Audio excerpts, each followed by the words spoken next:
बिस्मिल्लाहिर्रहमानिर्रहीम। मैं सदीक अमर हूँ। आज हम चैप्टर नंबर 6 सॉल्यूशन जो है केमिस्ट्री का उसको हम डिस्कस करने के लिए जा रहे हैं। सॉल्यूशंस में हम जो जो बहुत इम्पोर्टेंट चीज़ें हैं उनको डिस्कस करेंगे। इसमें सबसे पहले हम देखेंगे सॉल्युबिलिटी और मोलैरिटी जो है उसका कॉन्सेप्ट क्या है। उसके बाद फैक्टर्स अफेक्टिंग द सॉल्युबिलिटी, जिसमें 3 फैक्टर्स हैं जो मेनली सॉल्युबिलिटी को इफेक्ट करते हैं। जिसमें फर्स्ट है एक जनरल प्रिंसिपल है लाइक डिजॉल्व लाइक। उसके बाद solute solvent interaction and effect of temperature on the solubility. चूंकि तीनों को डिस्कस करेंगे तो ये लेक्चर बहुत लंबा हो जाएगा, दैट विल बी पैनिक।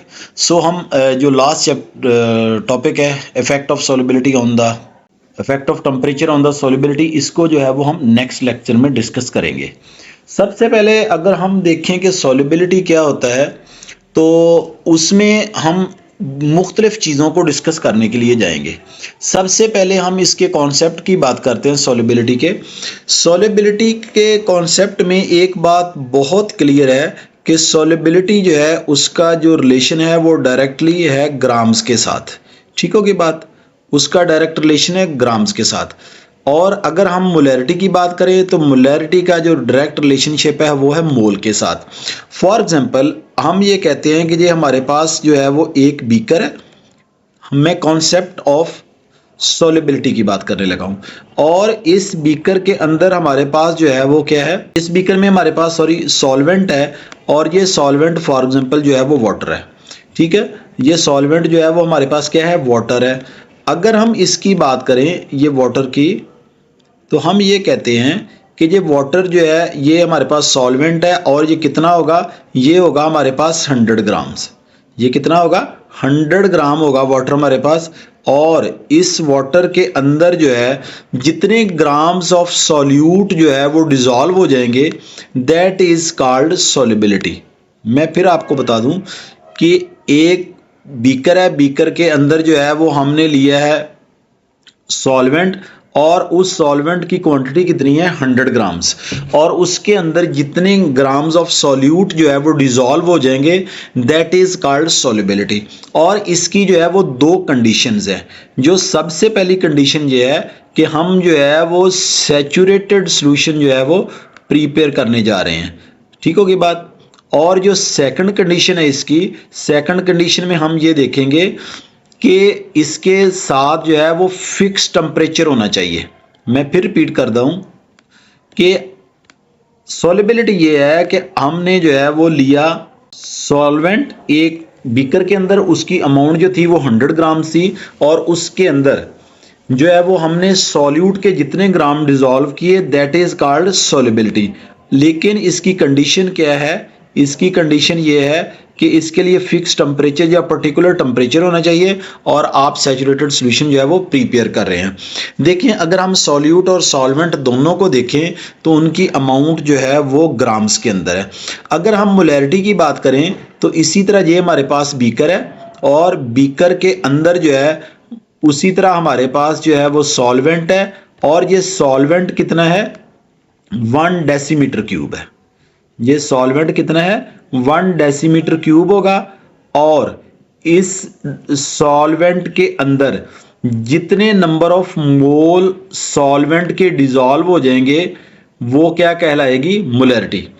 मैं दोनों को अगर आपको डिफरेंशिएट करके बताऊं तो जब हम मोलैरिटी की बात करेंगे तो सॉल्यूट और सॉल्वेंट दोनों को जो है वो हम मोल्स में लेंगे, यानी सॉल्वेंट को जो है वो हम डेसीमीटर क्यूब में लेंगे। लेकिन जब हम सॉल्युबिलिटी की बात करें तो दोनों को ग्राम्स में लेंगे। अब हम सॉल्युबिलिटी की डेफिनेशन पे आते हैं। क्या होगी कि number of grams of the solute dissolved in 100 gram of the solvent to prepare the saturated solution at a particular temperature is called solubility. यानी 2 कंडीशंस है। पहली बात, हम सैचुरेटेड सॉल्यूशन प्रिपेयर करने जा रहे हैं, पर्टिकुलर टेम्परेचर होगा। हम क्या करेंगे कि 100 ग्राम जो है वो सॉल्वेंट लेंगे और उसके अंदर जितने ग्राम सॉल्यूट के डिसॉल्व हो जाएंगे, दैट इज कॉल्ड सॉल्युबिलिटी। अगर हम इसकी एक्सप्लेनेशन की बात करें, the concentration of the saturated solution is referred to as the solubility of the solute in the given solvent. ये मैंने कॉन्सेप्ट की बात की थी।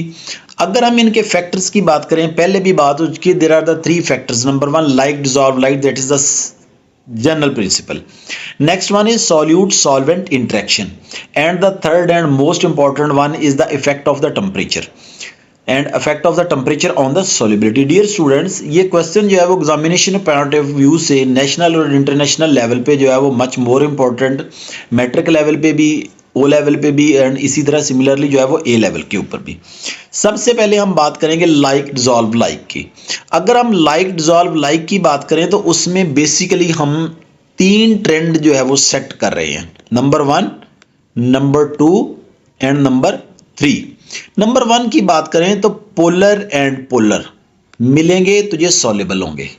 अब लाइक डिजॉल्व लाइक क्या है, जब भी पोलर सॉल्यूट पोलर सॉल्वेंट के अंदर जो है वो हमेशा डिजॉल्व हो जाता है, क्योंकि दोनों की आयोनाइजेशन हो जाती है। दोनों के आयोनाइजेशन के नतीजे में सॉल्यूट सॉल्वेंट इंटरेक्शन को मद्देनजर रखते हुए दोनों की सॉल्युबिलिटी जो है वो एक दूसरे के साथ दोनों एडजस्ट हो जाते हैं और दोनों सॉल्युबल होते हैं, इसलिए इनकी सॉल्युबिलिटी जो है वो एग्जिस्ट करती है। यानी कि ionic and polar substances are soluble in the polar solvent. यकीनन जो पोलर होगा वो आयनिक होगा तो पोलर होगा। इसकी अगर हम एग्जांपल लें तो ionic solids and polar covalent compounds are soluble in water. For example potassium chloride KCl, इसकी आयोनाइजेशन हो जाती है, वाटर में डिजॉल्व हो जाएगा। इसी तरह सोडियम कार्बोनेट है, इसकी आयोनाइजेशन होती है, ये भी डिजॉल्व हो जाएगा। इसी तरह कॉपर सल्फेट है CuSO4, ये भी डिजॉल्व हो जाएगा वाटर के अंदर। इसी तरह शुगर है, अल्कोहल है, ये सारे के सारे चूंकि पोलर कंपाउंड है लिहाजा ये वाटर के अंदर जो है वो सॉल्युबल होते हैं। ये था फर्स्ट प्रिंसिपल, यानी polar solute and polar solvents are soluble with one another.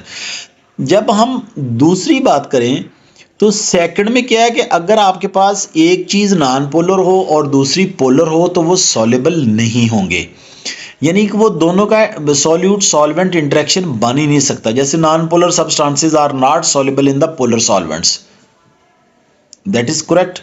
ऊपर मैंने एक जनरल जो है वो रूल आपको लिख के बता दिया है, non polar covalent compounds are not soluble in the water such as ether, benzene, petrol are insoluble in water.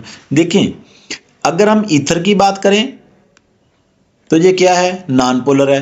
Benzene की बात करें नॉन पोलर है। पेट्रोल की बात करें, ये सारे ऑर्गेनिक कंपाउंड है और नॉन पोलर है। अब क्या होगा, ये सारे के सारे इनसॉल्युबल होंगे, किस में, वाटर में। अब रीजन क्या है, वाटर जो है वो पोलर कंपाउंड है, जबकि ईथर, बेंजीन और पेट्रोल जो है ये जो है वो नॉन पोलर है, लिहाजा इनकी सॉल्युबिलिटी नहीं होगी, ये इनसॉल्युबल होंगे विद वन अनदर।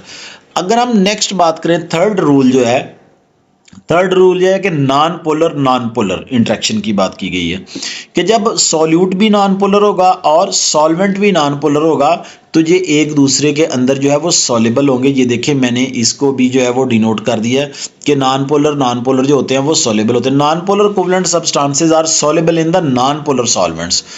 मोस्टली जो है वो इसमें ऑर्गेनिक सॉल्वेंट्स होते हैं। अब ये देखिए ग्रीस है, वाटर में सॉल्युबल नहीं होता क्योंकि वाटर जो है वो आपके पास पोलर है जबकि ये नॉन पोलर है। पेंट्स हैं आपके पास, नेफ्थलीन है, ये सॉल्युबल होंगे किसके अंदर, ईथर के अंदर और कार्बन टेट्रा क्लोराइड यानी CCl4 के अंदर, ये उसमें सॉल्युबल होंगे। उसकी रीज़न क्या है कि कार्बन टेट्रा क्लोराइड और ईथर ये दोनों नॉन पोलर हैं, सॉल्वेंट्स हैं, जबकि ग्रीस, पेंट्स और नेफ्थलीन जो हैं ये पोलर है। सॉरी, जो ग्रीस, पेंट्स और नेफ्थलीन जो हैं ये भी नॉन पोलर हैं लेकिन ये सॉल्यूट है। इस तरह नॉन पोलर के अंदर सॉल्युबल होता है और पोलर जो होते हैं वो पोलर के अंदर ही सॉल्युबल होते हैं। इसके अलावा जितनी भी कंडीशंस होती हैं उनमें ये एग्जिस्ट नहीं कर रहे होते। Students, thank you very much. मैं हमेशा कोशिश करता हूं आपको स्टैंडर्ड लेक्चर जो है वो प्रोवाइड करने की। आज हमने एक ही फैक्टर को डिस्कस किया है, लाइक डिजॉल्व लाइक को। कल जो है वो हम सॉल्यूट सॉल्वेंट इंटरेक्शन को जो है वो डिस्कस करेंगे, जिसमें हम देखेंगे कि सॉल्यूट और सॉल्वेंट जो होते हैं वो आपस में कैसे सॉल्युबल होते हैं, उनकी आयोनाइजेशन के दौरान बॉन्ड ब्रेकिंग कैसे होती है और बॉन्ड फॉर्मेशन जो होती है वो कैसे होती है, उसमें फोर्स ऑफ अट्रैक्शन जो है वो उसका क्या रोल होता है और फोर्स ऑफ रिपल्शन जो है वो उसका क्या रोल होता है। इन चीज़ों को हम डिस्कस करेंगे और पर्टिकुलरली हम डिस्कस करेंगे सोडियम क्लोराइड और वाटर की एग्जांपल को, ताकि हम इजीली जो है वो अंडरस्टैंड कर सकें। Thank you very much. अस्सलाम वालेकुम।